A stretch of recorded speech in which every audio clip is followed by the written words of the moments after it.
You are live now. All right, thank you. I'd like to call the public safety meeting to order, please. All members are present, and we did hold a meeting last week. Can I get approval of those minutes, please? Motion to approve. Second. I have a motion and a second. All in favor? Aye. Aye. Aye. Anybody opposed? All right, thank you. Moving forward, we do have one old piece in front of us and two new pieces, and then we're going to talk about gun violence. The old piece, do we have Councilman Neal on with us? If not, we'll continue taking time. Yes, Mr. Chair, I'm here. I'm sorry I can't be on camera at this time, but I am going to ask that we take one more week's time, please. All right, thank you, Councilman. We will continue time with your resolution. All right, moving forward. Our first piece in front of public safety is an ordinance authorizing the mayor or his designee to apply for, and if awarded, accept and enter into an agreement with the Federal Emergency Management Agency for the 2020 Staffing for Adequate Fire and Emergency Response SAFER grant and declare an emergency. Deputy Mayor Charlie Brown. Good afternoon, Mr. Kramer and members of the Safety Committee. This grant's for just over $7.5 million. It will be used to hire 25 more firefighters. The performance period is about 3 years. 3 years.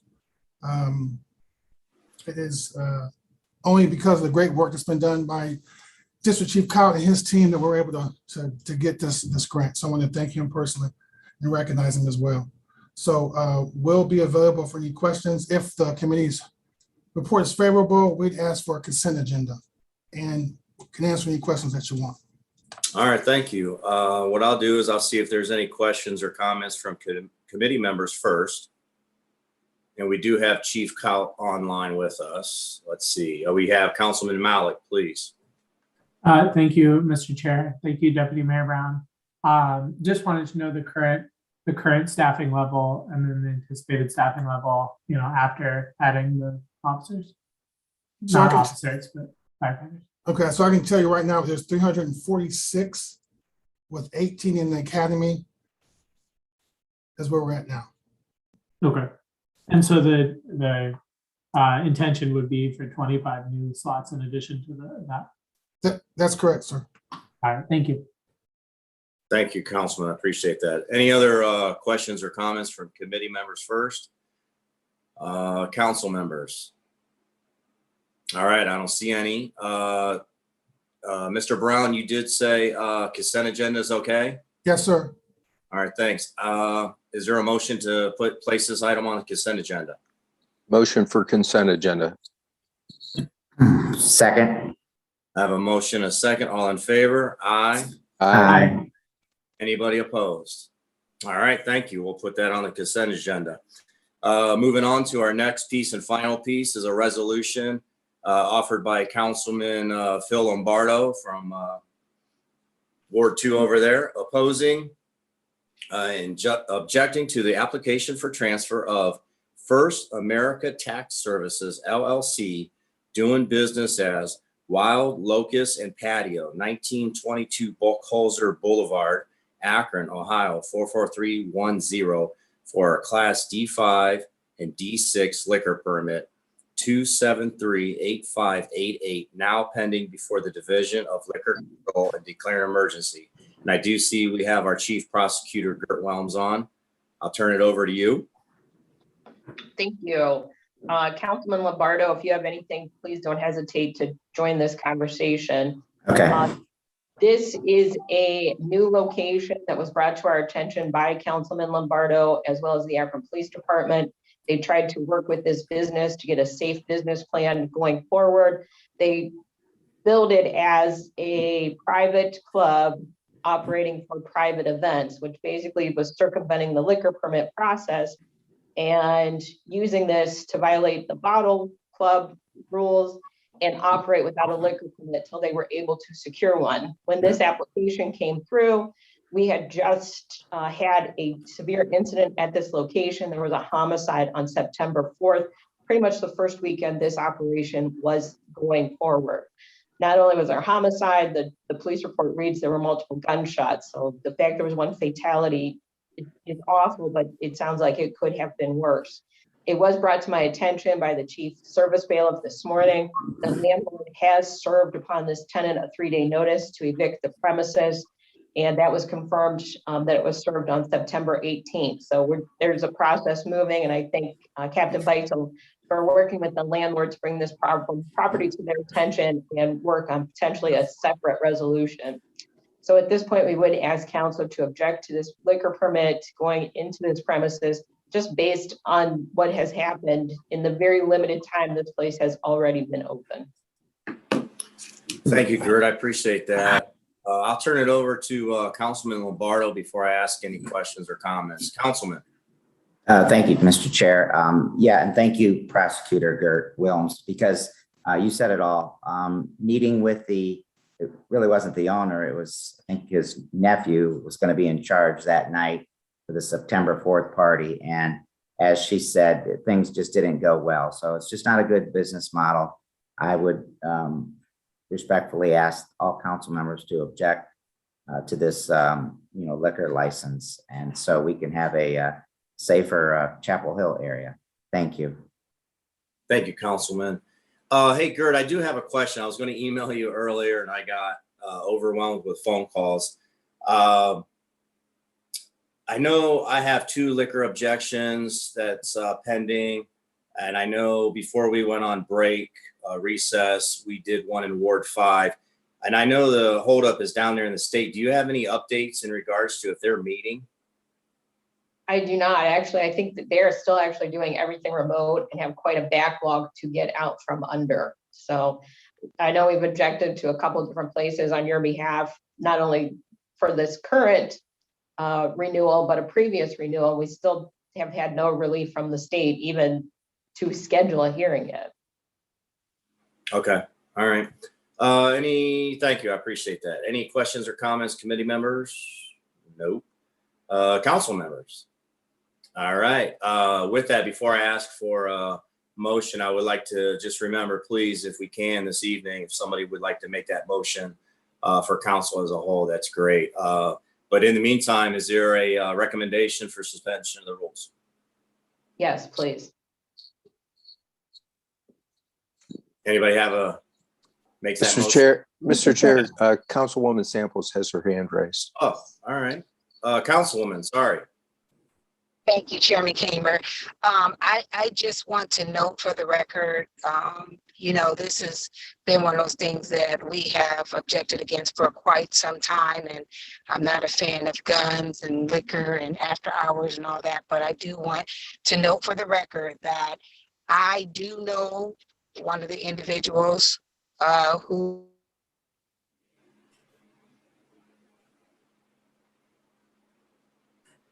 On my end, she cut out. I don't know if Same anybody- here. Okay. Let's try to see if we can get her online or wait. I for just her. want to be respectful to the fact that I know them. Councilwoman, you kind of, we didn't really hear you. Could you repeat that, please? Can you hear me now? Yes. I'm like in a car. So I just wanted to note for the record that I do support Councilman Lombardo's objection.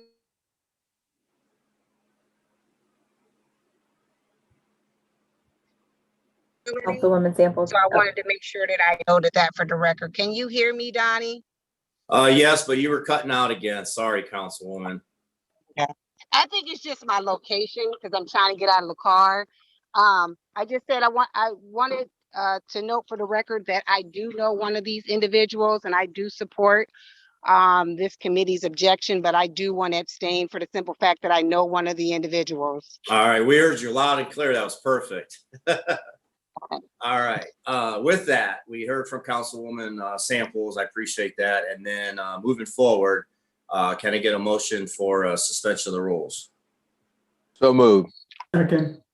Thank you. All in favor? Aye. Aye. And obviously, I don't know if we want to take a roll call, Sarah, or her voice and testimony is good enough for abstention. I heard the abstention, so we're All right, fine. thank Thank you. All right, thanks, everyone. I appreciate that. And that is it for legislative purposes. Now we'll move forward in regards to continuing our discussion with gun violence. We do have police leadership in front of us, and I will call on Chief Milet.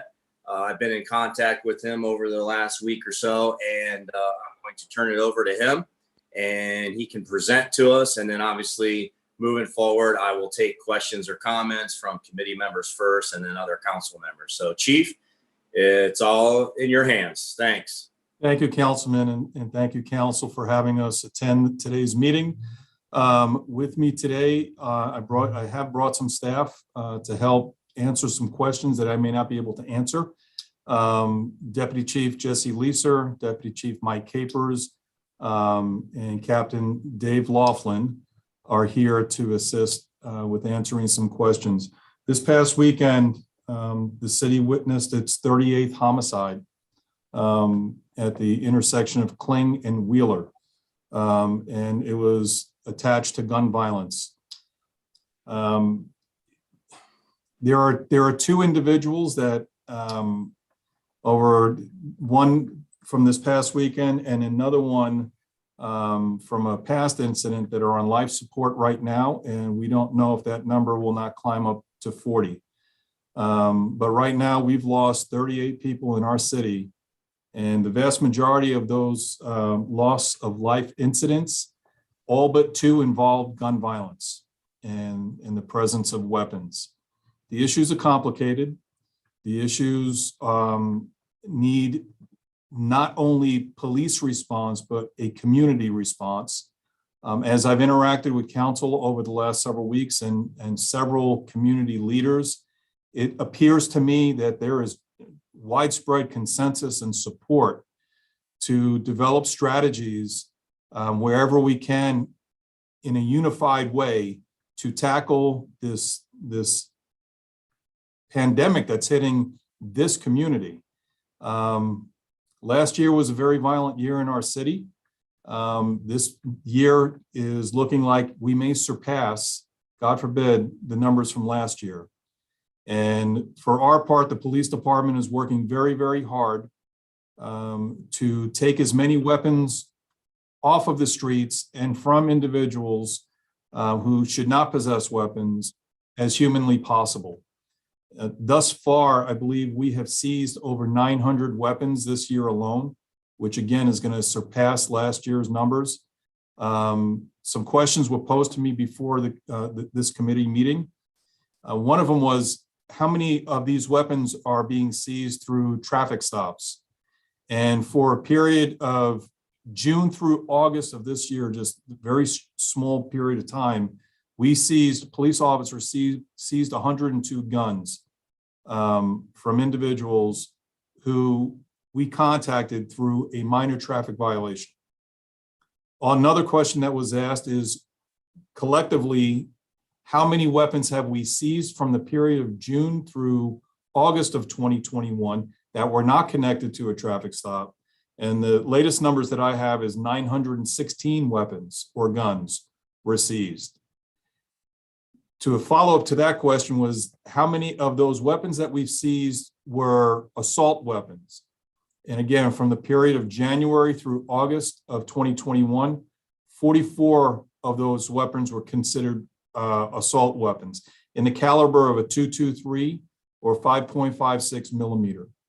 And those weapons can cause a lot of damage. And then one final question that I was asked was, of the number of people that we've interacted with and arrested for weapons violations or carrying a firearm, how many of those were juveniles? Again, from the period of June through August, 20 individuals were under the age of 18 years of age. The police officers are working very hard, and again, in collaboration with the community. There's much more work to be done. Again, and I hate to continue to repeat myself, but the police department cannot do this alone. This is a community issue, and it's going to take the entire community to solve it. We're working hard with our local partners, other law enforcement jurisdictions around Akron and beyond. We're working very closely with our federal partners. Where we can, our gun violence reduction team is analyzing, and our analysts are analyzing every shots fired call. And working with the federal government and the U.S. Attorney's Office, we are taking some of those cases federally, and they've been great allies and partners in this. Again, one of the things that we want to do is make it to deter people from having weapons and possessing them illegally. Because what we're finding, folks, is that people get swept up in a moment and they lose control of their emotion. You add alcohol and drugs into the issue, then the decision-making is further impaired, and then the close proximity of a firearm, we're seeing people make decisions that are resulting in the loss of life and people forfeiting their freedom because they're going to go to prison for a long, long time. So again, as we collectively move towards the future, we are looking at additional technologies and opportunities to further combat the gun violence issue in Akron. And I'll be happy to answer any questions that you may have. Thank you, Chief. I appreciate that.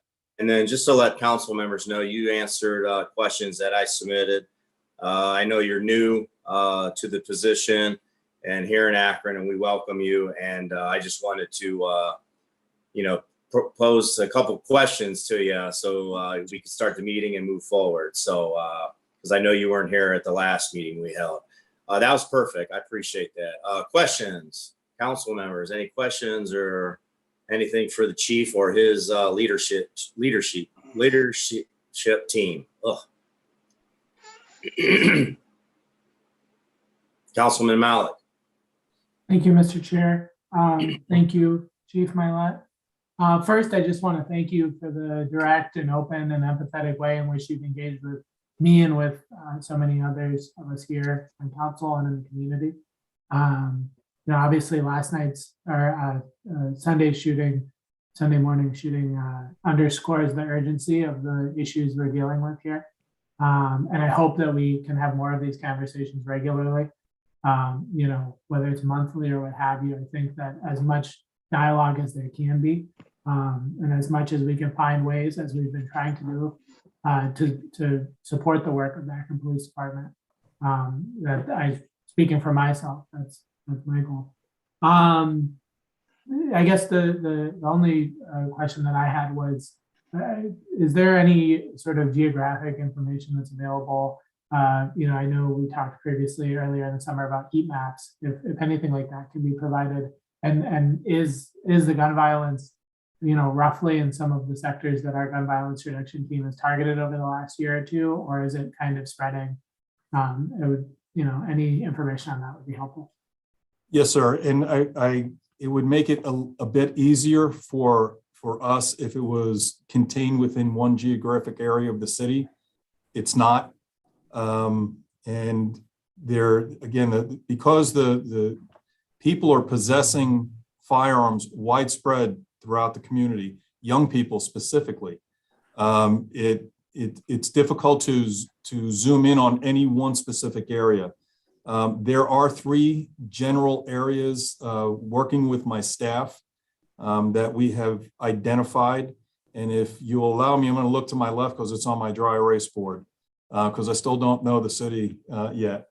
But it is in areas of Copley Road, Lover's Lane, and I can't read the last one, Lane Field, I believe it is. And yes, we are moving our resources into the areas where we believe gun violence is most prevalent. Dave Laughlin, Captain Laughlin, is here with us today, and he is very intimate with the activities of patrol. And Major Leeser and Major Capers can also probably provide some additional information that will help better answer your question, sir. So Captain Laughlin, can you talk a little bit about what patrol is doing and where we're focusing our efforts? Yeah, Chief, thank you. You hit the highlights of it. And one thing that we're doing is we work closely with the crime analysts to provide data to our patrol officers or officers who work the districts, are very knowledgeable. They've developed relationships with some of the local business owners and receive information on people carrying guns and those who are most likely to engage in gun violence. That has been a big help. We've been directing our overtime details or gun violence. So our patrol officers have a lot of strong relationship within the department for sharing information. We put out our crime mappings of shots fired. That's put out on a regular basis. Our patrol is very well versed on their districts, their areas, the people most likely to carry guns, and they are targeting those individuals. And then, as you mentioned, Chief, our patrol officers are taking several guns off the street every single day just from traffic stops. So patrol is doing a lot of really great work out there and using all the resources they have. Can you talk about the overtime assignment that we put out on weekends? Yeah, we've been putting out an overtime detail on Friday and Saturday nights. It's 10 p.m. to 3 a.m. And again, it's targeting citywide hotspots, for lack of better terms. We'll have supervisors and anywhere from 6 to 10 officers doing that. We've hit the Lovers Lane corridor. We've hit some areas on Exchange Street corridor. And actually Saturday, the detail was right in that exact area where the shooting was located. We broke up a party, we followed them, we made a traffic stop, and literally the detail was within about 100 feet and heading to that area where the shooting took place Saturday. So our details are hitting and targeting all of the and areas where our intel is driving us that is the hotspot at that particular time, and we're putting them out every Friday and Saturday night. And my understanding is approved to do that through the end of the year. Funding was secured for that, so it's a good thing because they're doing a lot of proactive. We have a lot of our very intelligent officers, undercover officers, uniform officers. So it's a hunting down the people who are committing gun violence or likely to carry guns. Deputy Chief Capers, would you add anything to that response? You're muted.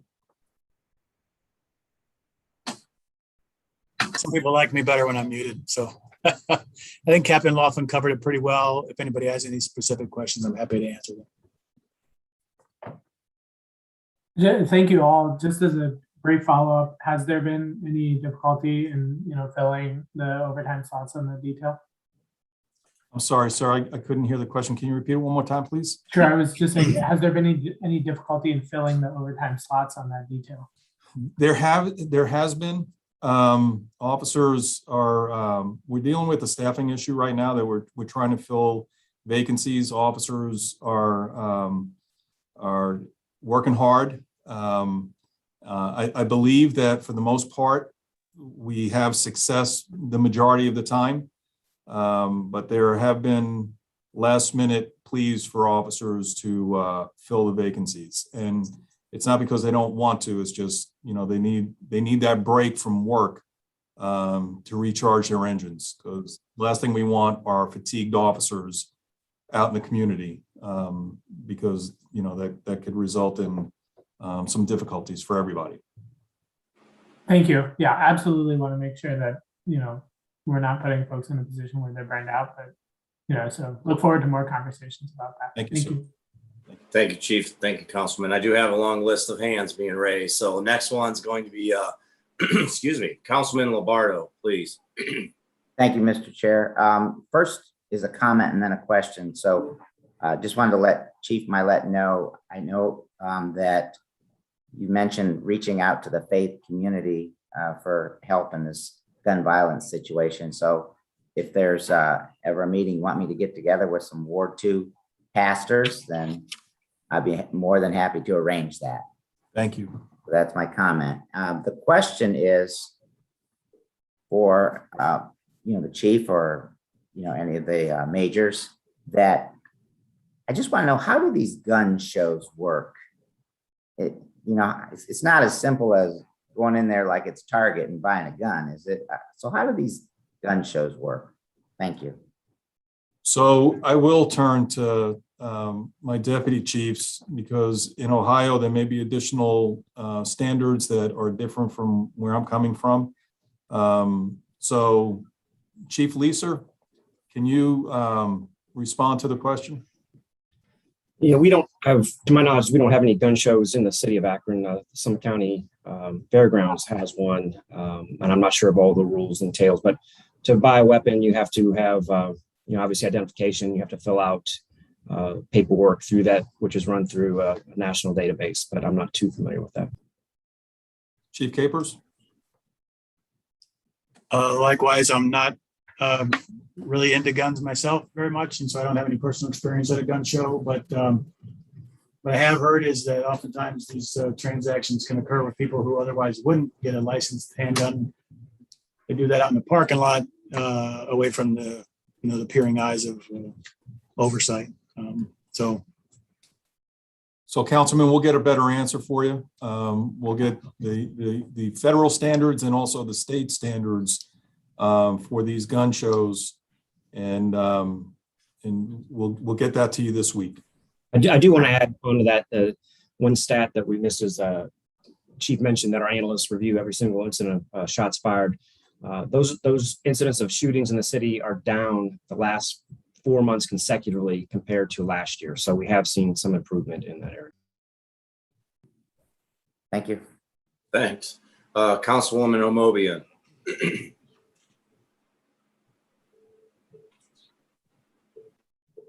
Thank you, Mr. Chair.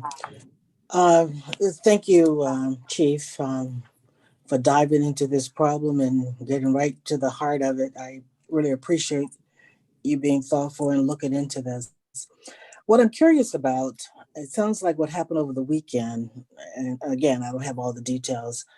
It sounds like a lot of young people were partying or whatever, and then there was gunfire.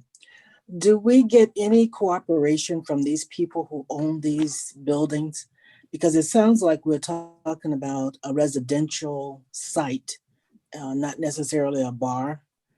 And I'm just wondering if these people have any control over these large groups of young people getting together, because it sounds like a party that got out of control and ended in 3 people being shot and 1 fatal and the other one on life support. That's one question. The other one has to do with, and I don't even know if we do this or can do it. Have we ever tried, or can we deputize citizens to help with some of the oversight in some of these areas that we have identified as problematic, just to kind of be eyes and ears? And sometimes these are people who might be able to walk in a situation and break it up before it gets to be problematic. So those are my 2 questions. Thank you. Great questions, ma'am, and thank you. I'm going to take the last question first. I don't know the answer to that question. I would turn to our legal team to find out if it is possible. The one thing that I would, whoever would be a representative or filling a role like that, we need to make sure that we select those individuals carefully, because they could create more challenges for the community than what we would hope that they would, the role that they would serve. But I would turn to our legal team and I'll find out if that is possible. In terms of the responsibility of the property owner, they have responsibility for what happens on their property. This morning, I was in a meeting with many different people from our community, and we were talking about this very topic about, the responsibility of landlords and the people who actually own the property. And we are looking into how engaged they've been on the property, because I'm sure they have conditions. I rented a house in Western Washington, and the property owner had many conditions that we had to follow for us to occupy the home. There may be opportunity there for us to work with the landlords to ensure that they're putting, specific language in their contracts to control the behavior and movement on their property. And then if somebody violates it, that they're holding the tenants accountable to include evicting them if that's what's needed. If not, then in my view, the landlord is abdicating their responsibility to maintain control on that property. But we are looking at that very issue. And yes, ma'am, I think your assessment of this weekend's incident, tragic incident, and we definitely mourn the loss of the human life and the injuries to our community members. But it was a party. It grew very large in size. There were groups that came in from outside the group that was hosting the party, and there was a collision course, and the results are tragic.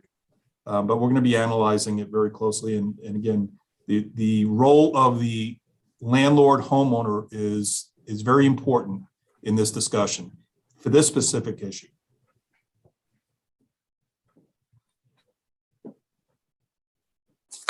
Thanks. Appreciate that. Councilwoman, that's all you have? There was a second question. He was going to refer to his Okay. other. Deputizing citizens issue that you brought up. I'll get back with you on that as well this week. Okay, thank you for your response. Yes, ma'am. Thank you. Councilwoman Howland. Thank you, Mr. Chair, and thank you, Chief, for being here with us today. I enjoyed an opportunity to get to know you a little bit a couple of Fridays ago, and welcome this opportunity to hear from you and to have this dialogue with this entire group. My question, I think, is related to Councilwoman Amobian's question and your response, in that in your opening remarks today, you mentioned, and I agree, that these are complicated issues requiring both police and community response. I believe that we can all agree on those two premises. And I'm also aware that each one of us come at this perhaps just a little bit differently. What we think of when we say community response is probably highly dependent on who we are, our experiences, our lived experiences, and our lens of perception. I would imagine, for example, that I come at that idea from the perspective of being a mother, a longtime resident of the Highland Square area. And so I guess I'm interested in your perspective as a career law enforcement officer and as our new chief of police. What would you see as being among the elements of a community response to this pandemic problem? Thank you for the question, ma'am. First and foremost, the community has got to reject this behavior. We cannot accept it. We have to just, again, in a united way, say this is not who we are, and this is not the community that we want to raise our families in, where we lose 38 members of our community to gun violence, and we're in September. For a community this size of 200,000 people, to lose the number of people we lost last year and the number that we're losing this year, it's unacceptable. And the community's got to come straight out and in agreement say, that's not the community we want here in Akron. So I think that's step number one. I think step number two is that, building on step number one, is that wherever we can, we need to cooperate to bring people to justice that are committing these violent acts. To get ahead of, before the act is committed, if somebody knows that somebody's in possession of a firearm illegally, that they are sharing that information with their local law enforcement. Being new to the community, when I met with the faith-based leaders here in the city, there's a unified feeling that we don't want this here in Akron. And they're as outraged as anybody else in the city. I'd like to see, and if it's not already being done, again, I'm at a disadvantage because, again, I'm in week 6, I think. But the houses of worship, getting very involved and spreading that same message that we need to reject this as a community and share information with local law enforcement when a horrific incident does happen, that if people have information, they're bringing it forward.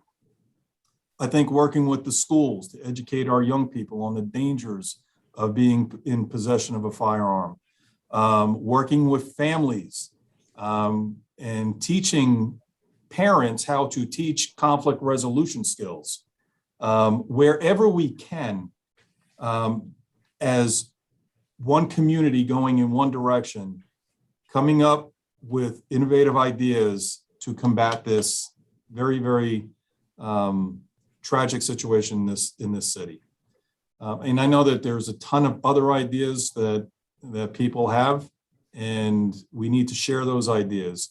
Again, as I keep on saying, this isn't a police issue. This is not the city government issue. It is our issue, but more than that, it is a community issue. Whether you live in a very nice area of town or you live in a very poor area of town or anywhere else, you should have the freedom of movement in this city to go anywhere without the fear of crime. And so we all have an interest making this entire city safe. Thank you, Chief. Thank you. Thank you, Chief. Councilman Russ Neal, please.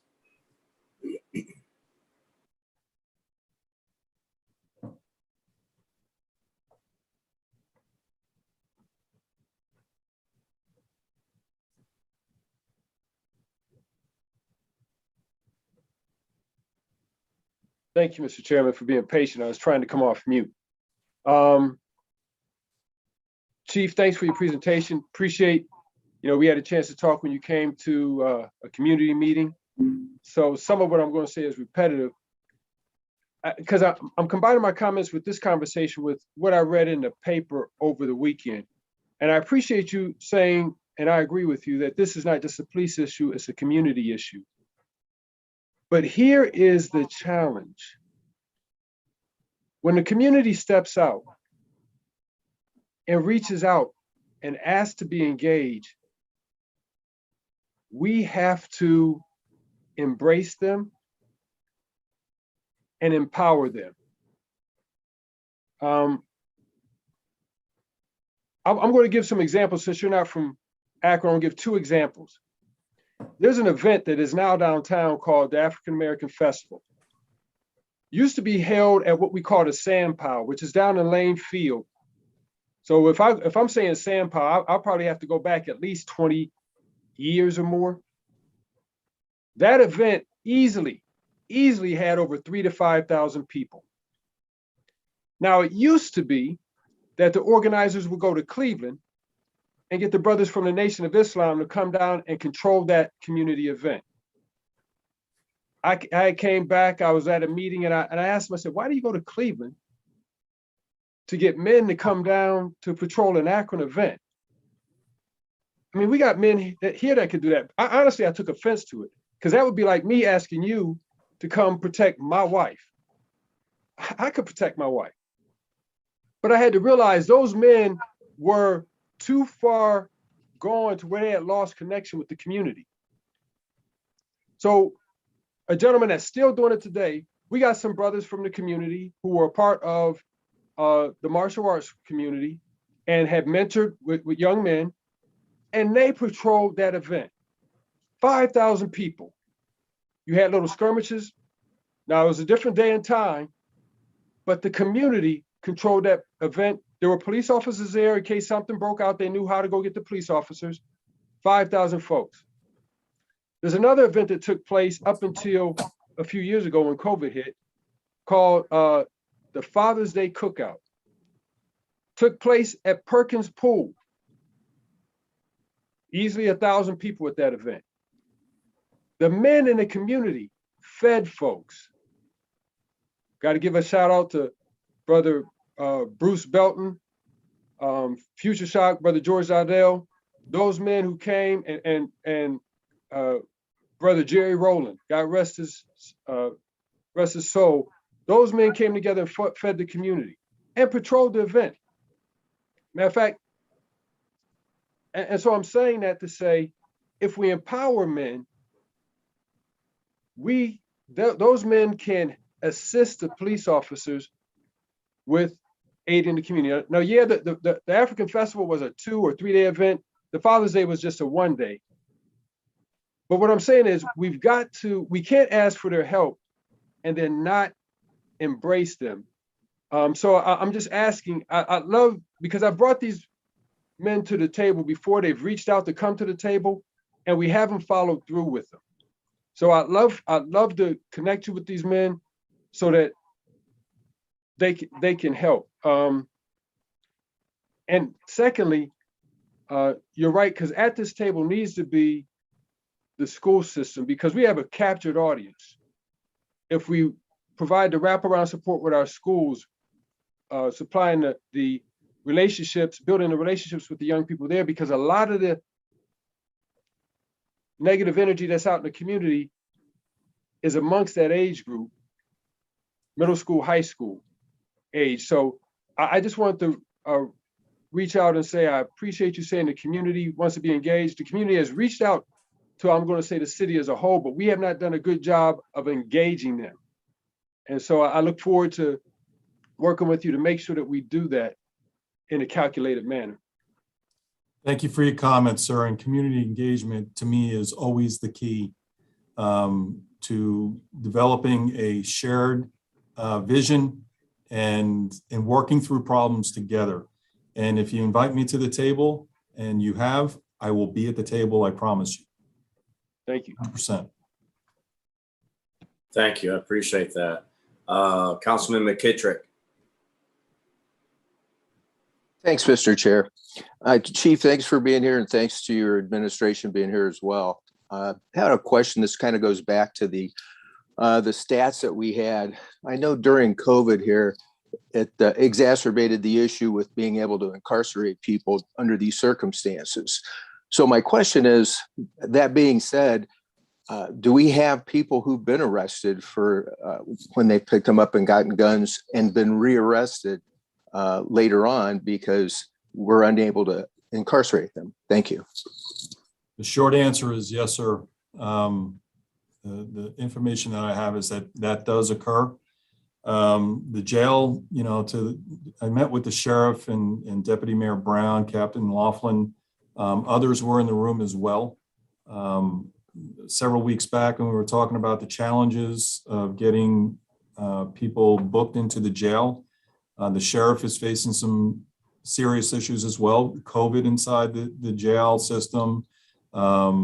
She's dealing with staffing issues. They got some building issues that they're working through and everything. But, there is definitely, at least from my perspective, interacting with the sheriff, there's a willingness to try to find some solutions to the challenges of getting people booked into jail, because it does become a deterrent when someone knows if they're illegally possessing a firearm, we catch them, they're going to go to jail. We're working through those issues, but yes, where we have put people in jail, there have been times when they've gotten out and went and found another weapon, because because we're taking their one weapon doesn't mean they have access. They don't have access to others or the ability to go purchase another one. As Mayor Horgan has said many, many times, this isn't just an Akron issue. It is, I know for him and the entire city staff, this is the issue because it's our community. So, but we're dealing with, we're seeing it nationwide, these same challenges. And working with the ATF, we're trying to find out where the supply of firearms are coming from. And it's been a challenge to identify it. But our focus, when we're taking it personal, this police department's taking it personal. Every time we lose a member of this community, we take it personal. And so, we're trying to find these solutions, but we can't do it by ourselves. Thank you, Chief. Thank you. Thank you. I appreciate that. Councilwoman Samples. Thank you, Chairman Kamer. And Chief Milet, I appreciate our meeting that we had, and I look forward to our town hall in East Akron. I just wanted to see if maybe you or maybe Capers or Lagland would know how are we enforcing some of our housing code issues as it relates to drug houses? There is an ordinance on the book. And here's my concern. I know we're strapped with officers with overtime in other areas and other departments, but how are we responding to these calls? And I say that because, for example, I have a house on Cole Avenue. This young lady has called the police so many times about this drug house. She has sent me videos and I've sent the videos forward. They actually sit on the front porch with a gun as people are coming and buying drugs. They finally did something about the house, but she did this for almost a year before anything happened. And that concerned me because it made her life miserable. She wasn't even staying home half the time because she was so afraid, but her cameras was recording everything. She was turning it over, and it took all this time for the house, for something to finally happen. Another example, house over in the Middlebury footprint, turned that over several times. Someone actually got shot in that house a few weeks back. So my concern is how, if we are strapped with for staff as it relates to officers, what is the plan to be able to respond to those issues before they get to this point? Like this house that I'm talking about in the Middlebury footprint, I sent the videos that the neighbors actually sent me the videos of the person actually being shot in the house. It was very disturbing to me. But prior to that, not only myself, but they had turned over videos to all the drug sales that were going on in this house out in broad daylight. And now we have somebody that is shot. So I know we're strapped, and I know we don't want our officers stressed because then you start making bad decisions. But I'm maybe some of these things could have been curbed if they would have been addressed ahead of time.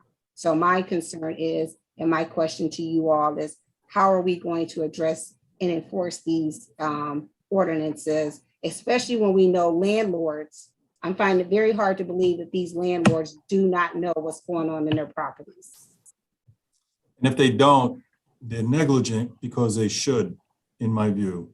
If I own a property and I'm leasing it out, I'm going to, I'm going to make sure that, the people that are leasing the property are good neighbors to the other neighbors and they're not destroying my property. Having said that, I'm going to dig a little bit deeper into the examples that you gave.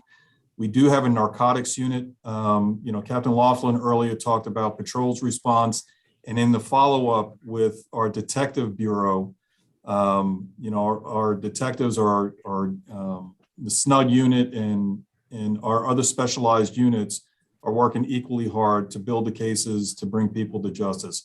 But Jesse, would you kind of talk about the role of narcotics investigations and how how we can get ahead of some of these issues?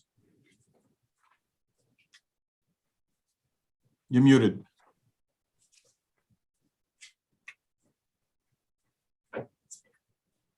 Yeah, so we get drug complaints from citizens every day, and they're categorized, and follow-up is done as we're able to on every single one of them. So it does get attention, but there are quite a few complaints that come in, and it's a small unit. They do the best work that they can. So, council member, I'm going to dig a little bit deeper into the examples that you gave. There seems to be some hand-in-hand correlation with some of our gun violence and dealing narcotics illegally, and so that there in most of the communities there is that parallel, and I believe that probably exists here as well. But let me dig deeper and get you an answer, because we do want to prevent it. We do want to interdict things before the violence happens. And I commend the residents that are taking the videos and sharing it, either through a trusted person on this council and you're bringing it forward, or a member of the faith-based community, or wherever they're sharing it, if they're reluctant to share it with us, so long as it gets into our possession. That helps us combat it. But let me dig a little bit deeper. Thank you. Thank you. Thank you. Thank you. Councilman Fusco. Yes, thank you for convening this meeting, Chairman. And also would like to thank Chief and all the participants, all the comments actually for today. The one thing I'd just like to offer, Chief, is that, not only the residential piece, but just like the legislation that we talked about earlier in reference to the commercial properties. And, those are where a lot of times what we're seeing is commercial structures, warehouses, what have you, being leased out for partying, what have you, trying to kind of circumvent the state code in reference to alcohol and such. And so those laws, those conditions that we have on our books, just like to offer, council's assistance, happy to help out wherever we can on that, and maybe reviewing like you're doing right now, but happy to have a seat there and talk through a lot of that. But we also do have to have balance in terms of, making sure that, we do have some input from the community in terms of, moving forward on that. But I like that direction and reviewing those and then moving forward from there. But thanks again for the conversation today. Thank you. Thank you, sir. Thank you, Councilman. Let's see. With that, I want to thank all council members. This was a great discussion. Chief, you and your leadership team, thank you for coming. And just keep us posted, and we'll continue moving forward. There's nothing else come before us. Let me make sure. With that, we're adjourned. Thanks, Thank you, everyone. Thank you. Our next committee meeting will begin at 1 o'clock. That's the Planning and Economic Development Committee. Those committee members are Fusco, Hamer, Connor, Baylor, and Samples. Since it is such a short time away, we'll leave the live stream going, and we will start back at 1 o'clock. So again, we'll leave the live stream going. You're welcome to turn your camera off in the meantime if you'd like, but we will restart at 1 o'clock. Thanks.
Okay, sorry, yeah.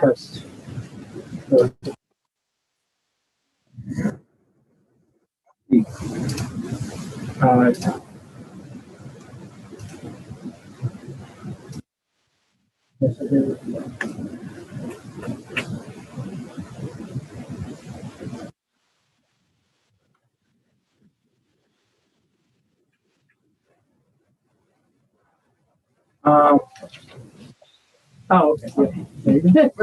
Thank you. Yeah, yeah, of course, no problem. Don't make close this all down. Just 3/4, that's fine. Okay.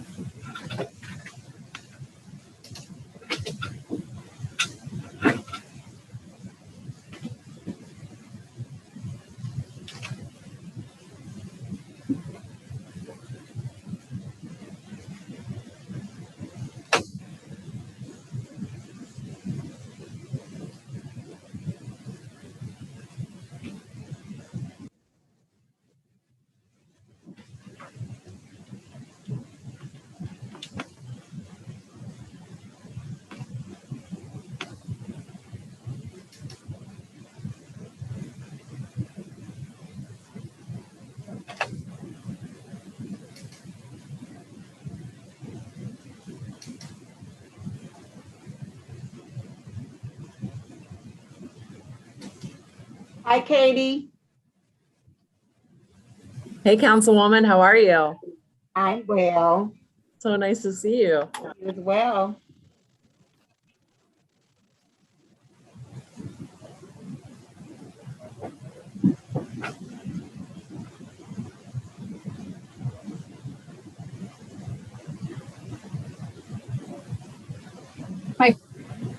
My name's up, but not my photo. It is, Sarah? it is 1 o'clock, so we can begin the Planning and Economic Development Committee. Looks like we have a few people still joining. Okay. Do we have all the members here, though? Looks as though we do. Councilman Kamer, are you here? Here he is. So. And Councilwoman Connor. Here.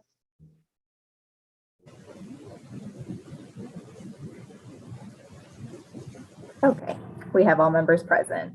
Are we ready to begin? We're ready. Okay, very good. Thank you. We'll begin the Planning Committee meeting of Akron City Council today. If you could please provide for us a roll call. Sarah, appreciate that. Fusco. Aye. Kamer. Aye. Connor. Aye. Baylor.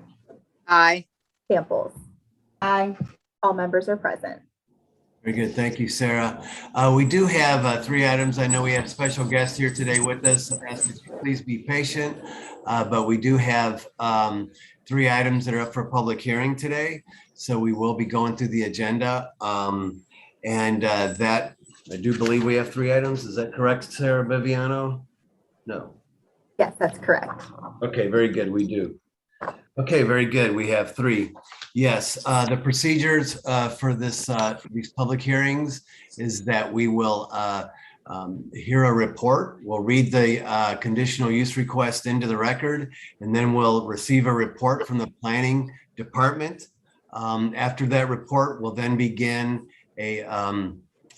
we'll begin the public hearing. We'll open it up for comments. We'll ask that those wishing to comment, they could please speak and provide for us your address. We would appreciate that. After that, we'll close the public hearings. Then we'll open it up for questions from the committee, and then open up questions for all of City Council. And then we'll repeat basically that procedure this evening at 7 o'clock. The only major difference that's important to note is that we will not make a recommendation this afternoon. We will make one this evening at 7 o'clock, and that recommendation would include either favorable or unfavorable, or to table the item to take time on an item.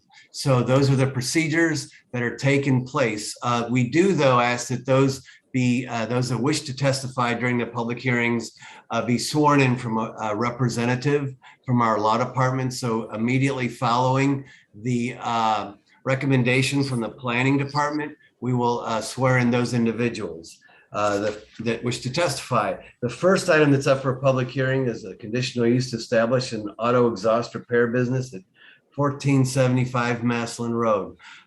Asking if there's someone here. I believe Karen is Yes, here. thank you, Mr. Chair, committee members. The petitioner intends to use existing building closest to Maslin Road, which contains one garage bay for its auto exhaust repair business. The northernmost curb cut along Maslin Road will be utilized for both ingress and egress to the property. The portion of the property between the front building and the Maslin Road street frontage will serve as customer parking. The petitioner has stated that the main hours of operation will be Monday through Friday, 9 a.m. to 5 p.m. However, if the need arises, the petitioner has stated that he will have limited weekend hours. One goal of the Land Use and Development Guide Plan is to encourage the expansion and development of commercial industrial activities in areas suited to their needs. This former gasoline station convenience store was constructed in 1953, but has recently been vacant. The proposed use will be harmonious with the abutting uses. This request is viable reuse of vacant property, and both planning staff and planning commission support this request, subject to the conditions. Thank you, Karen, for that report. At this moment, we're going to ask if there's anyone here wishing to testify before the committee. Please let it be known that you're here to testify. We don't have anyone who has signed up, I believe. I see Sarah smiling. That's a good sign. But we're going to ask the question, and procedurally, we have to open up the public hearing. So is there anyone here that's going to wish to testify?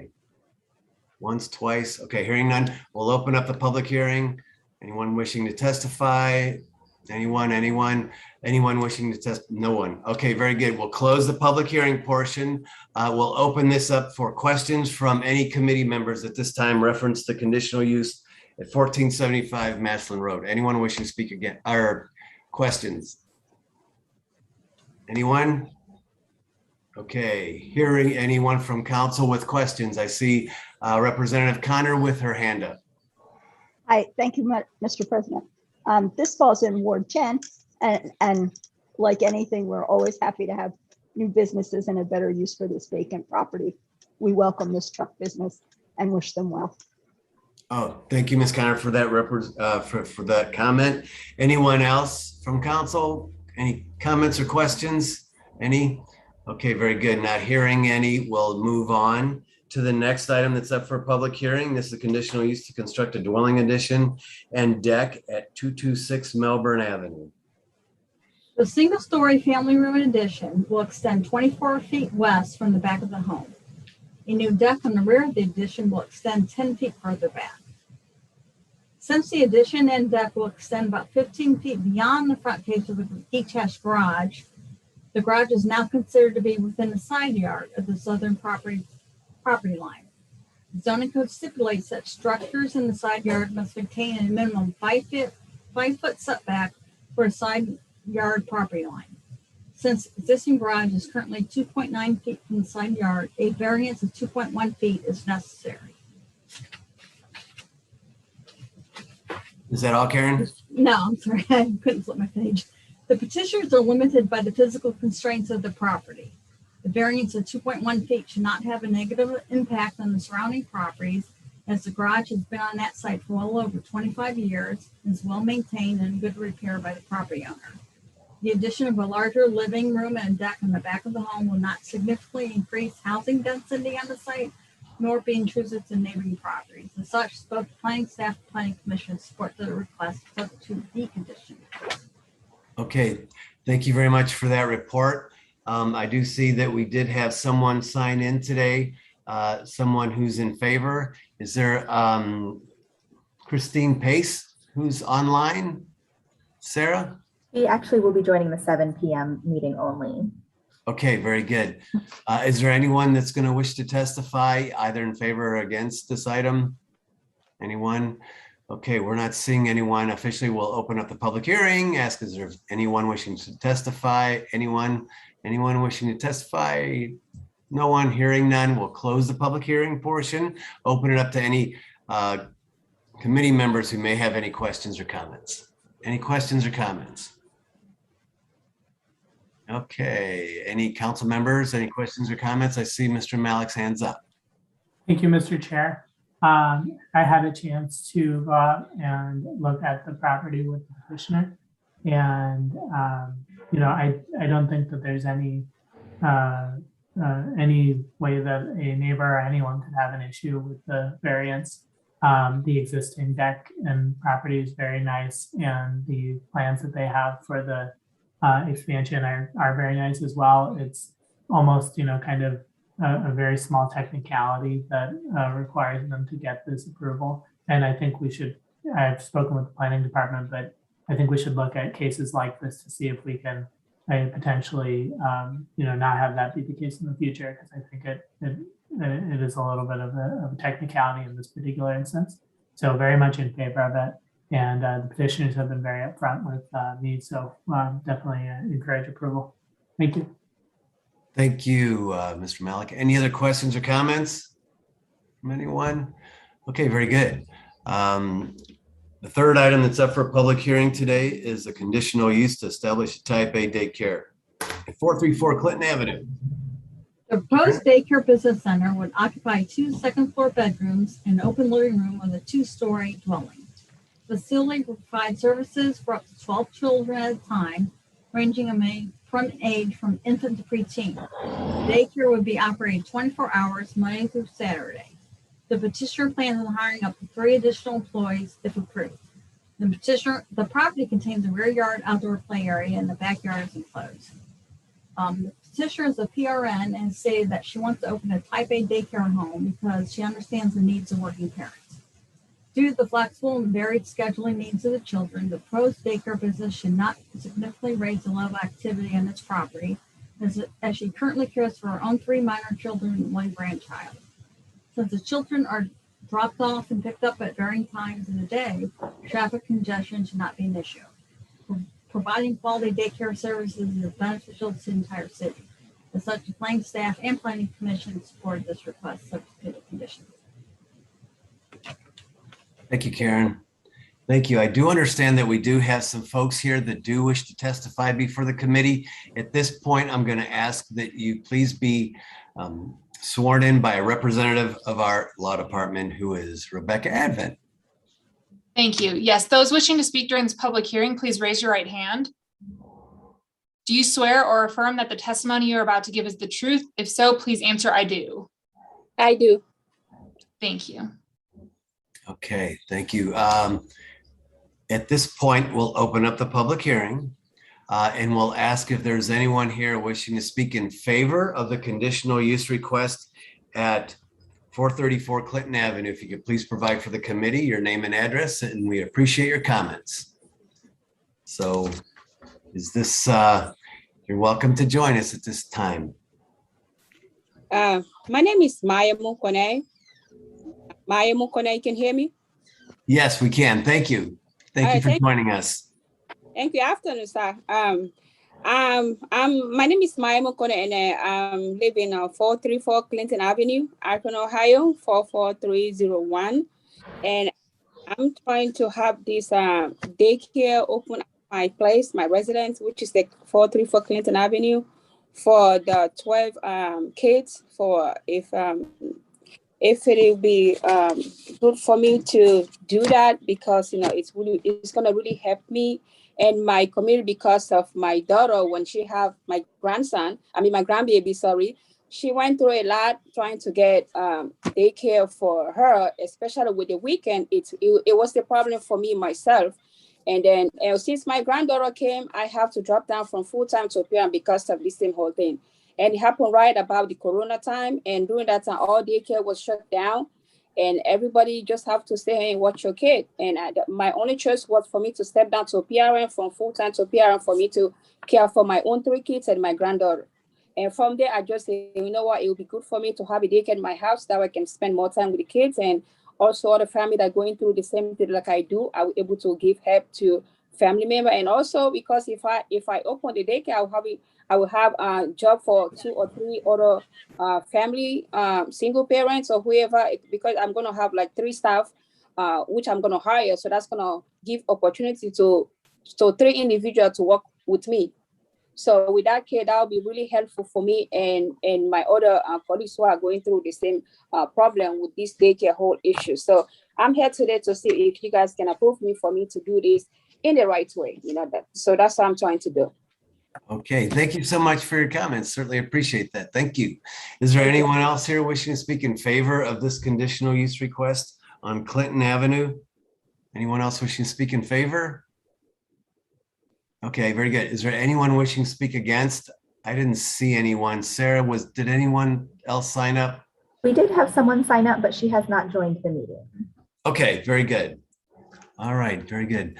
We'll ask again, is there anyone wishing to speak against? Anyone against? Hearing none, we'll close the public hearing portion, open this up to any comments or questions from any committee members at this time. Mr. Kamer, I see your hands up. Thank you, Mr. Chair. I just wanted to bring it to the committee's attention. I know Sarah asked her to forward a email last week from a resident that was in opposition. I do know another resident was supposed to join us today via Zoom.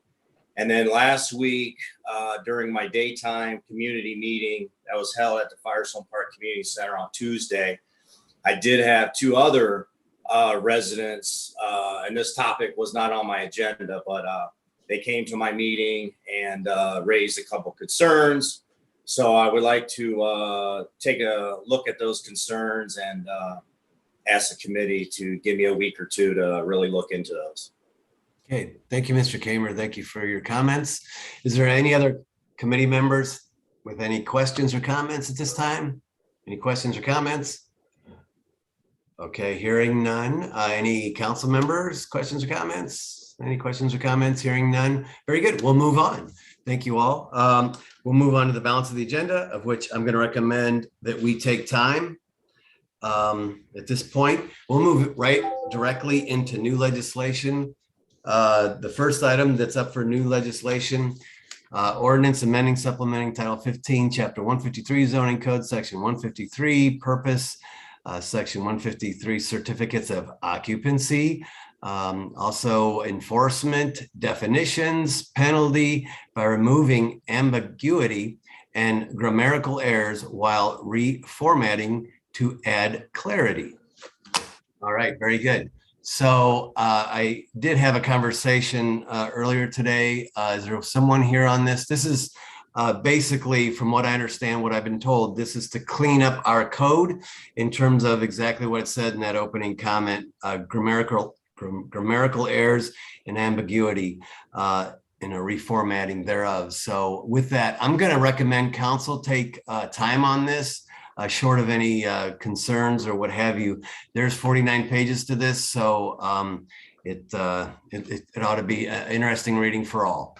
So, Mr. Chair, we also need to schedule a public hearing for this one. Pardon? We also need to schedule a public hearing for this one. Oh, okay, good. Oh, I didn't Has not say been that scheduled afterwards. Yeah, oftentimes it says to be scheduled for a public hearing. Very good. Well, thank you for that. Very good. All those in favor of a public hearing signify by saying aye. Aye. Against? Very good. The ayes have it.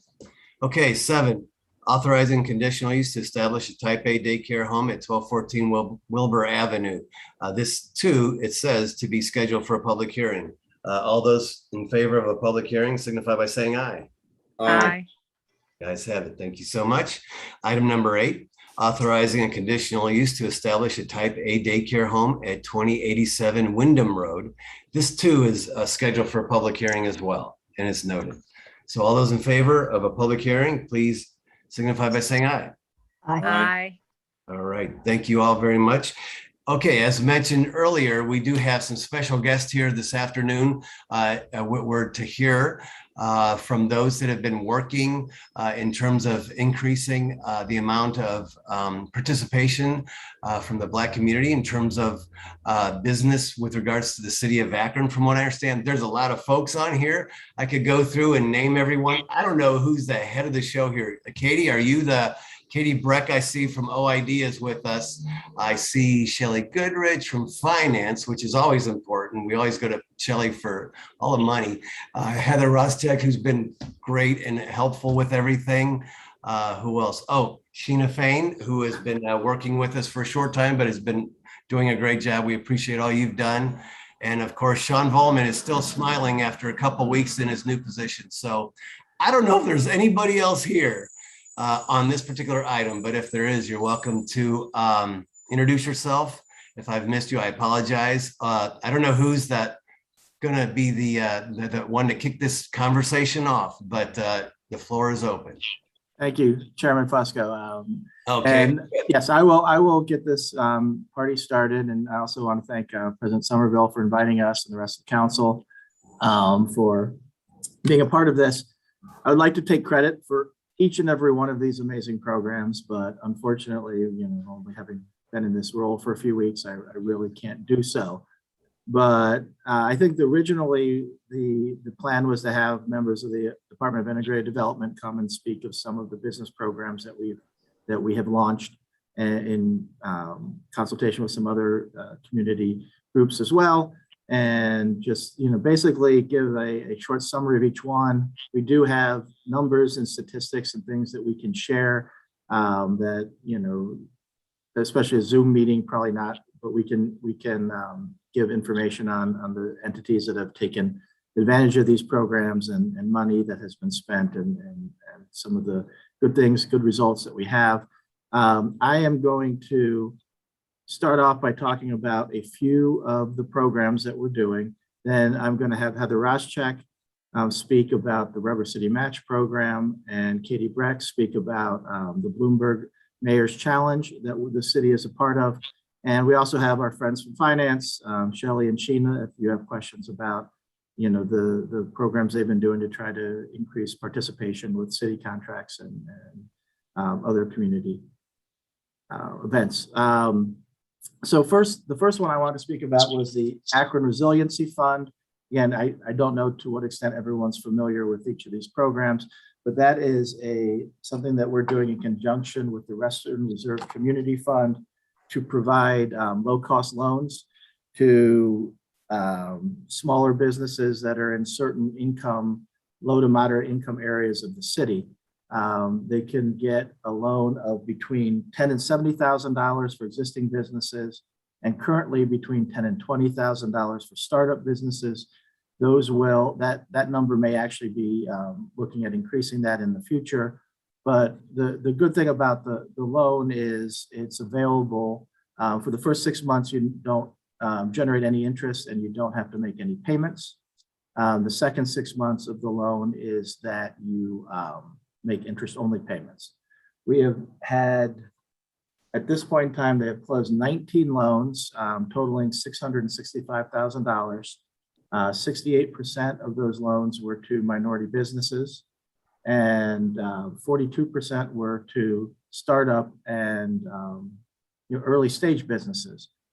Another aspect of this is it's allowed these borrowers to actually leverage commercial credit as well. And 9 of the 19 businesses were able to secure a commercial loan based on the help provided by this program. Another program that we're also in conjunction with the Urban League and the Western Reserve Community Fund is we call the Mcap. It's the Minority Contractors Capital Access Program. This has a couple aspects to it. A business can apply to be a part of this program, minority businesses, and there's financial benefits program to it, and there's also technical assistance that's provided. They go through a cohort where there are various meetings and training sessions for people to learn about just various aspects of growing their business. It's focused on construction, capital construction, those sorts of companies. They've currently had 15 businesses take advantage of this program. 14 of those 15 were minority-owned businesses. They have in conjunction with the bids and the loans that the technical assistance has assisted with, they have received, these companies have received a total of 23 new contracts totaling $866,000 in revenue, and have been able to create 20 new jobs based on this program. The financial side of it is that the Western Reserve Community Fund can provide capital upfront. So if you're getting a job with the city to do a construction job and you need to get materials early on, the Western Reserve Community Fund can provide the capital early on, and then when you get paid by the owner of the project, then that money can go back to the Western Reserve Capital Fund. But it's a way to position smaller businesses to be able to compete for contracts. And another thing that we've been working on, I'm sure all of you, are familiar with the Akronite app that we've launched with small businesses and local businesses. It's a rewards program where you can earn blimps for spending at local businesses that then can be redeemed at other businesses. They have had specific programs geared towards minority-owned businesses, and we've provided extra funding for some of these reward programs. So in addition to, there'll be a downtown, a Main Street funding program where there's maybe 1,000 blimps eligible for people. We've had additional rewards available for minority-owned businesses, and they've also been able to highlight a number of minority businesses on their app. They provide stories about certain businesses and promote marketing certain businesses, and that's been a focus of the Akronite app. As I said, I have specific details on each of these programs that I can circulate to council. And with that, I'm going to call on Heather, who has been running the Rubber City Match program, and she can discuss what they've been doing. Thank you. If I could real quick though, Heather, before you begin, I'm going to ask you to please hold their questions until the end. And then in the interest of efficiency, we'll ask all those at the end. Go ahead, Heather. Thank you. Thank you. Good afternoon, Mr. Chair and members of the committee. Again, my name is Heather Roschuk. I'm the Innovation and Entrepreneurship Advocate for the City of Akron. And I wanted to say a couple words about the Rubber City Match program. I had the pleasure of sitting down with each member of council to brief you all on the Rubber City Match program last year prior to launch. And so I'd like to begin by just thanking all of you for your assistance in getting the word out about the program within your individual wards. I think that has been very helpful. And I've seen a number of applications come in saying that they heard about it from you. So thank you very much for that. We are about halfway through maybe a third of the way through our second cohort of the program. And this program, again, just as a reminder, is geared to provide mentorship and technical assistance, as well as some grant dollars to small businesses who are looking to grow into brick and mortar spaces. So thus far, we've had 40 participants in the program between the two cohorts. 78% of those participants have been minority-owned businesses.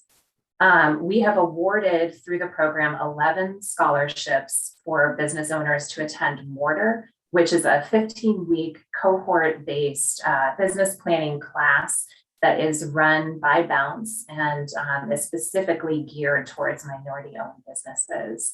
All of the participants have received hands-on technical assistance and mentorship.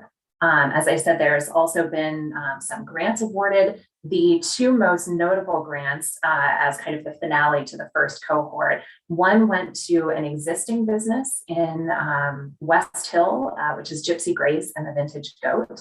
And that is for, they have some expansion plans for their business to add on kind of a spa and additional services around that.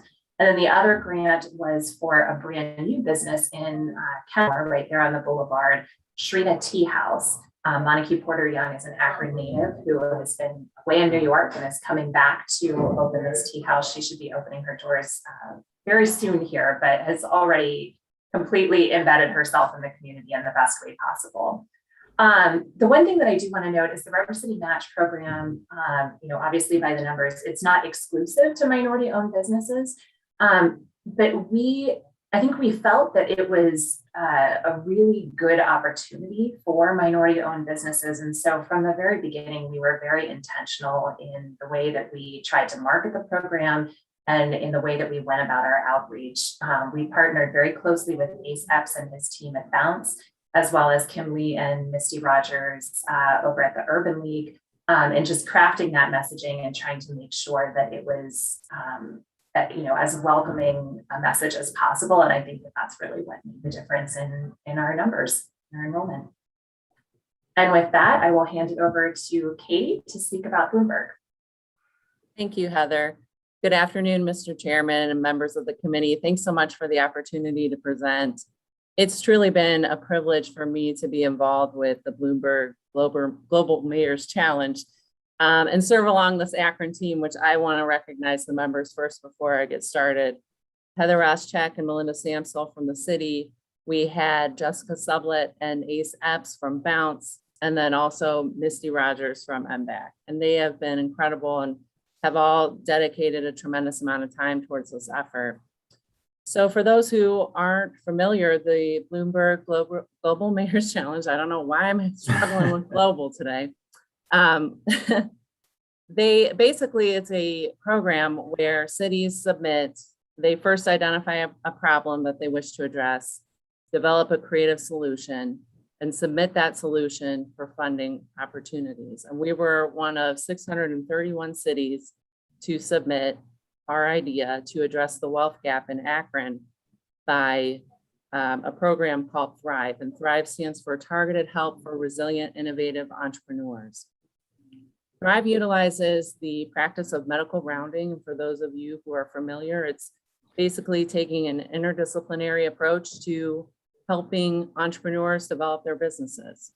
So we bring all the right people who represent the right resources all together in the same room, and they triage our entrepreneurs and whatever goals that they may be looking to, whether it's expanding their business, getting started.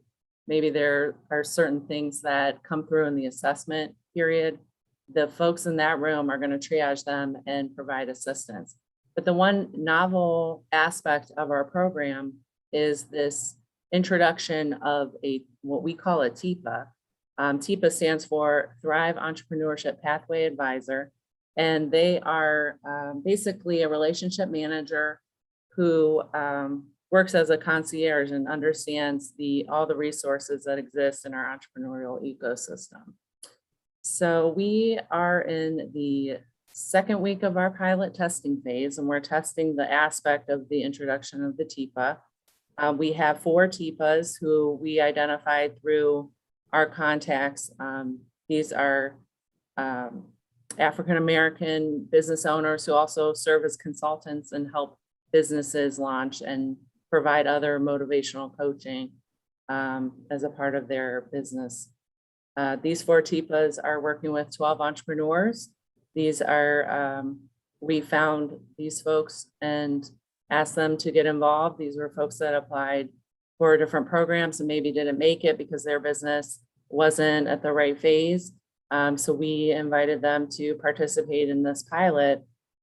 And what we hope to achieve at the end of this 6 weeks is enough data to show that this works and that it is an excellent addition to our ecosystem. And so we're preparing to submit, like once we collect the data from this pilot phase, we will submit our final proposal at the end of October for a chance at $1 million to bring this program to fruition. So we're really excited about that. Thank you. I'll pass it back to Sean. Yep, so those were the programs that we did want to talk about today.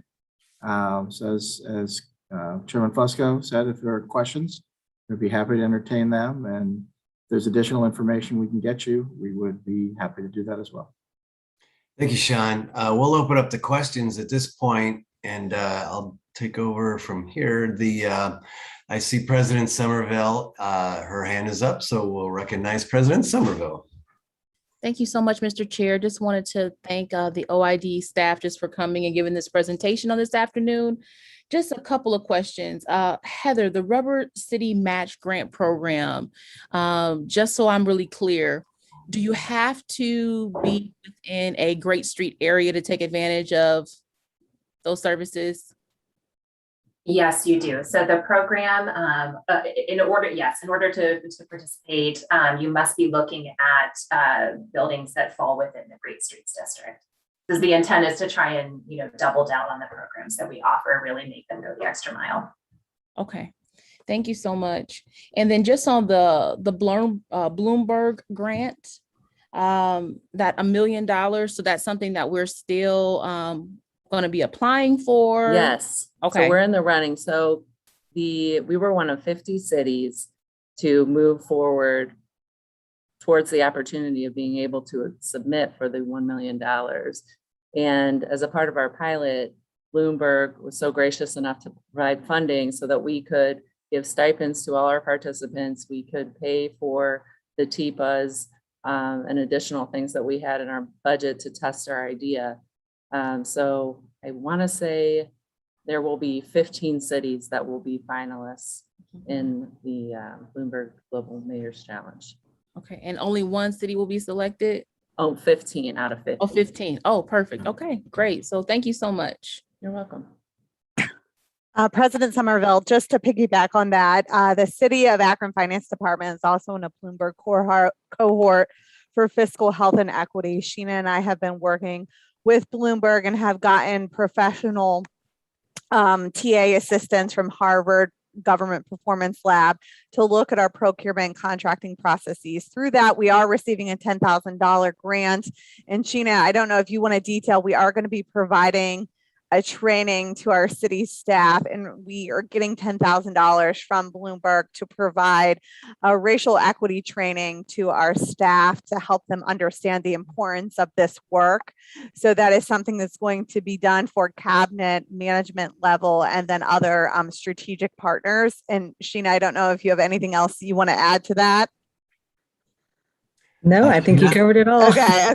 So Bloomberg is a great partner of ours, obviously. And I think, all the work that Kitty's doing is fantastic. And then as well, the work that we're doing with them and their financial support, is definitely helpful. So in allowing us to get some outside training that, just was not in the original budget. So.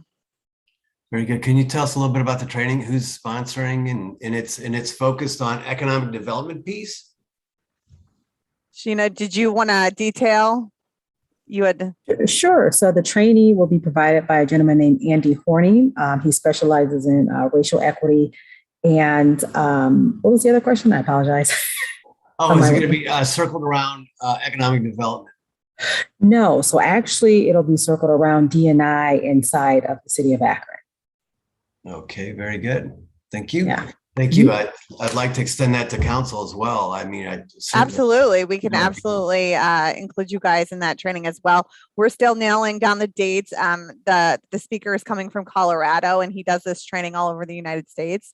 So once we get the dates nailed down, we can definitely get a session for you all as well. Thank you, Shelley. Thank you for that report. Thank you, Sheena, for that report as well. Is there any other council members with any questions or comments at this time? In terms of the Resiliency Fund, I believe it is. Yeah. Sean, the pictures kind of adjust as people talk. So if I'm doing that, that's why. And there's a lot of folks on this call. So anyways, was there previously a different name for that particular program? Because it kind of, these are for low interest loans, at least, or no interest loans from the beginning and so on and so forth. But what is it? And maybe you said that and I didn't write quick enough, but is that for personnel, for capital items, for what? And plus I do like the piece in reference to the coaching from that Mortar offers from Bounce to help with that, or is this for like existing businesses? Wasn't clear on that. The Resiliency Fund is a new program.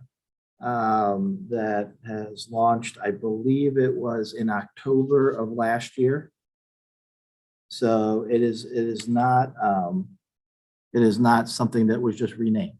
The loans can be used for payroll expenses, working capital, equipment purchases, and refinancing existing debt that they may have.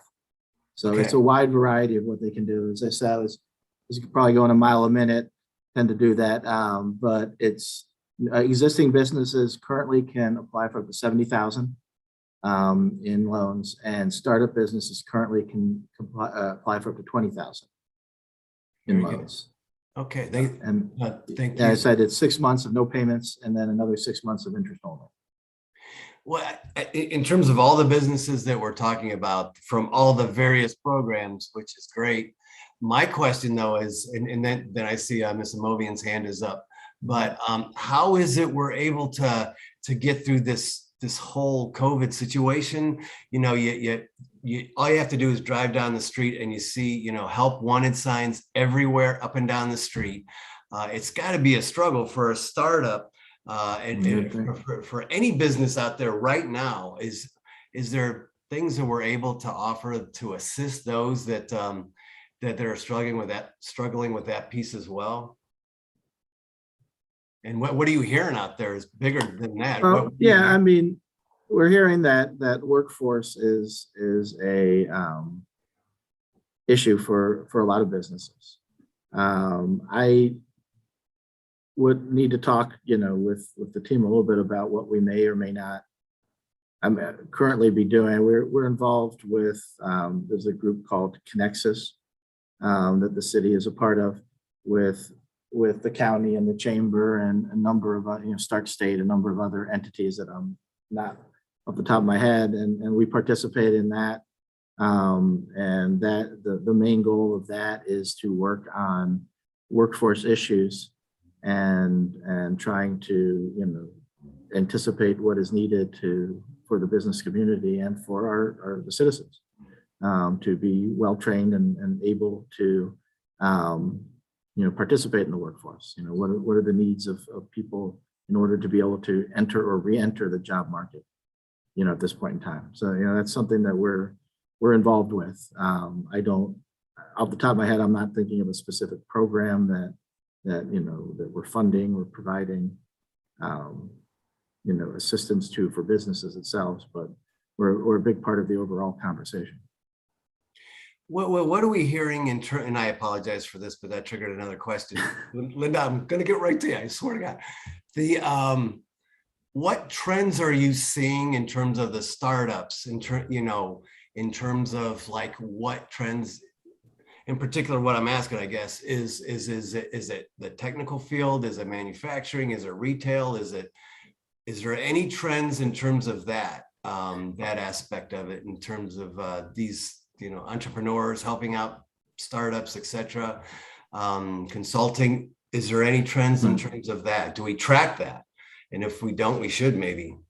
I think I know enough to defer to Heather and or Katie on this one. I don't think I've been in long enough to observe too many trends, but you know, I'm sure that we have good answers for those questions. Sure, Sean. So I would say, you know, in part, my work mostly focuses on small businesses and startups. So I'm probably a little bit biased in my viewpoint. I don't see as many of that are engaged with as many of the manufacturers. But I am seeing quite a lot of folks who are interested in retail and service businesses. Also a lot of consulting, quite a lot of daycare, and quite a lot of home health as well. I will say, you know, to your point about, you know, COVID response and those questions, several of these programs like the Akron Resiliency Fund were started as a direct response to COVID and, you know, just trying to get some triage help to these businesses. And certainly, you know, I don't want to ignore the fact that, you know, we can all look around and point to businesses locally that have closed down as a result of it. But there have also been a surprising number of people who I think have used the last year as an opportunity to maybe jump on a business idea that they hadn't been able to, or for whatever reason had not been able to start previously. I mean, you can see what's happening on Kenmore Boulevard as a perfect example. I think that they've seen 6 businesses open during the pandemic, which is just astounding. So, I think that there's a lot of tough news out there, but I do think that there's a lot of optimism also. Great. Thank you, Heather. Thank you so much. With that, Ms. Amobian, I apologize for the delay. No apology needed, because those were good questions that helped me with my thinking as well. First of all, let me just thank all of you for the hard work that you're doing. I know that we've been talking a lot about trying to provide more opportunities to minorities in our city and be more inclusive. And it sounds like you're doing the hard lifting, and I appreciate that. One of the things that I'm going to ask, and that is, could you provide a binder now that we have staff explanations about them and the examples of the businesses that you are talking about in each area? Because what I like to do after you provide that binder, have our staff then provide one for each council member if they want it. I am old school. I rather have paper and pencil stuff as opposed to electronic stuff. Because what I want to do is be able to follow this, because it sounds like you have a lot of programs going on and a lot of opportunities for people. I like to be able to talk to folks and be able to reference what I'm talking about. The same thing happens in our housing division. We have a lot of opportunities for people to get assistance, but for the life of me, there's so many different programs, it's hard to get my arms around them. But this, I really want to get my arms around, because it sounds like you're doing some great things, and these are the things we've been asking you to do, and you're responding very well. I just want us to be able to have the information available so that as people start talking to us about wanting to get more involved in starting a business or getting resources to sustain their business or help them grow their business, because it sounds like you're not only providing some resources, but you're providing not just financial, but technical assistance, the sustainability plans that people need, because once they get in business, there are going to be challenges to keep it running. And we need to let people know that we are here to help you. We're not going to do it for you on an ongoing basis, but we want to be available to you. And it sounds like you're doing all of that, and certainly appreciate the technical assistance and all of that. And so if we could have that, please. And if no one else wants it, I do, because We'd be happy to provide that for you. Yeah, we can certainly get that to you. I agree. I'd rather have handouts to give you than talk over Zoom personally. So we'll get something to you. Yeah, and again, I appreciate the heavy lifting you're doing, because this is not easy work, I know. And with DEI, everybody's calling it something else. We changed ours to JEDI, and justice, all these different acronyms, but it's the same kind of work, trying to be more engaging and collaborative with all groups in our community. And I thank you. And Shelley, I know you've been doing a lot of heavy lifting by yourself, but now you have a whole crew of folks working with you. So thank you very much for what you're doing. I appreciate it. Thank you. Great comments. Thank you, Linda. Any other questions or comments from anyone at this point? Very good. Well, thank you so much again. Linda put it extremely well.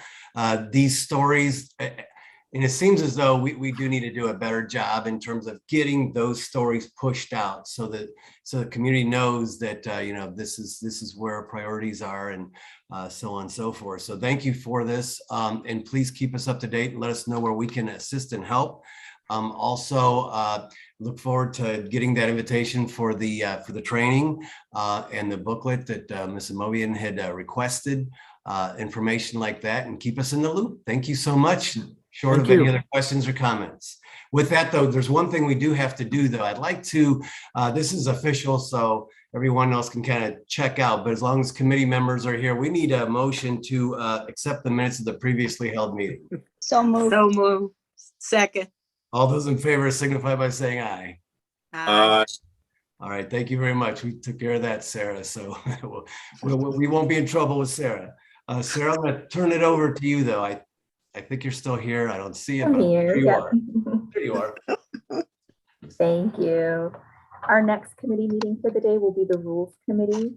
Those committee members are Freeman, Fusco, Amobian, Connor, and Malik, and that will begin at 2 o'clock. We do have just a little more than 10 minutes before we get started.